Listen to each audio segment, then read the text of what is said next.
Hi friends, welcome to French kitchen. எல்லோரும் எப்படி இருக்கீங்க ஃப்ரெண்ட்ஸ்? நாங்கள் சூப்பராக இருக்கோங்க ஃப்ரெண்ட்ஸ். இன்றைக்கி நம்ம வீடியோவில் அல்வா புட்டு தாங்க செய்ய போகிறோம். இது எப்படி பண்ணுறது அப்படின்னு சொல்லி வாங்க பேசிட்டு நம்ம பார்க்கலாம். ஃபஸ்ட்டு வந்து நான் ஒரு டம்ளர் அரிசி எடுத்து அது 2 மணி நேரம் ஊற வச்சு தண்ணி நல்லா அலசிட்டு இப்போ வந்து மிக்ஸி ஜாரில் சேர்த்திக்கலாங்க. நல்லா ஊறி வந்திருக்கு. இது கூட வந்து 2 ஏலக்காய் சேர்த்திக்கலாம். சேர்த்தி விட்டு 1/4 டம்ளர் தண்ணி விட்டு அரைச்சிட்டு வந்துடலாங்க. நல்லா கொஞ்சம் நைஸ் பேஸ்ட்டாக அரைச்சிட்டு வந்துடலாம்.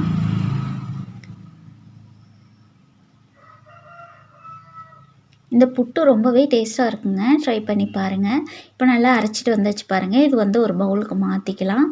இந்த மாவு வந்து எந்த பதத்துக்கு இருக்கணும் அப்படின்னா ரொம்பவே தண்ணியாக இருக்கணுங்க.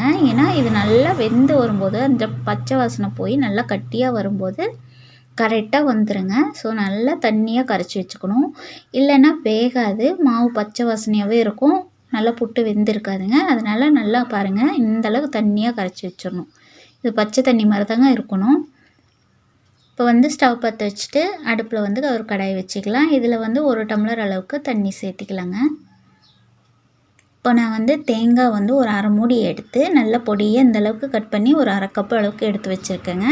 1/4 கப்பு வந்து பொட்டுக்கடலை சேர்த்திக்கலாம். இது 2மே போட்டு நல்லா வேக விட்டுக்கலாங்க. இது வந்து ஓரளவுக்கு 3/4 பதத்துக்கு வெந்து வர வரைக்கும் நம்ம நல்லா வேக விட்டுக்கலாம். அதுக்கப்புறம் தான் நம்ம அந்த மாவு சேர்க்க போகிறோம்.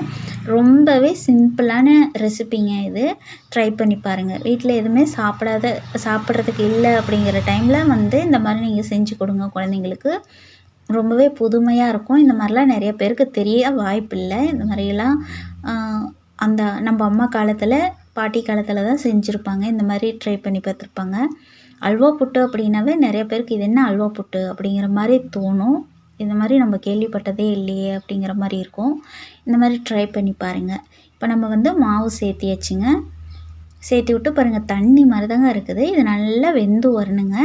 அடுப்பு வந்து நல்லா சிம்மில் வச்சுக்கோங்க. ஃபஸ்ட்டு வந்து நார்மலில் வைங்க. ரொம்ப ஹையாக இல்லாமல் ரொம்ப லோவாக இல்லாமல் வைங்க. அதுக்கப்புறம் வந்து கொஞ்சம் வெந்ததுக்கப்புறம் ரொம்ப சிம்மில் வச்சுக்கோங்க.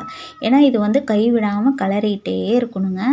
நம்ம அல்வாலாம் செய்யும்போது கூட நம்ம நெய் விட்டுருவோம். ஸோ அது வந்து அடி பிடிக்காது கொஞ்சம் நெய்யில் இருக்கிறதுனால. இதுக்கு வந்து நெய்யில் நம்ம சேர்க்க போகிறதில்ல. ஸோ அதனால் நல்லா கை விடாமல் கிளறிட்டே இருக்கணும். இல்லைனா கண்டிப்பாக அடி பிடிக்கும், விட்டுறாதீங்க. இப்போ வந்து நான் எந்த டம்ளரில் அரிசி 1 டம்ளர் எடுத்தனோ அதே டம்ளரில் வந்து 1 டம்ளர் வந்து சர்க்கரை எடுத்திருக்கேன். இது வந்து இனிப்பு வந்து கொஞ்சம் கம்மியாக தான் இருக்கும். உங்களுக்கு வந்து இனிப்பு கூடுதலாக வேணும், கொஞ்சம் திக்காக இருக்கணும், எங்களுக்கு அப்போ தான் பிடிக்கும் அப்படின்னா நீங்கள் 1.5 டம்ளர் சேர்த்திக்கலாம். இப்போ நான் வந்து 1 டம்ளர் சுகர் சேர்த்திட்டு நல்லா கலந்து விட்டாச்சுங்க. இந்தளவுக்கு வந்திருக்கு. இன்னும் கொஞ்சம் ஒரு 5 நிமிஷம். இப்போ பாருங்கள், இதுதான் கரெக்டான அளவு. இந்த டைமில் வந்து நம்ம ஸ்டவ் ஆஃப் பண்ணிக்கலாம். ஆஃப் பண்ணிவிட்டு ஒரு 10 நிமிஷம் மூடி போட்டு மூடி வச்சிடலாங்க. நல்லா ஆறி வரட்டும். அதுக்கப்புறம் நம்ம கரண்டியில் எடுக்கும்போது தான் நல்லா சொலையாக அழகாக வரும். சூப்பராக இருக்கும். ட்ரை பண்ணி பாருங்கள். நீங்களும் இந்த மாதிரி செஞ்சு பார்த்துட்டு எனக்கு கமெண்ட் பண்ணுங்கள். Okay, bye friends.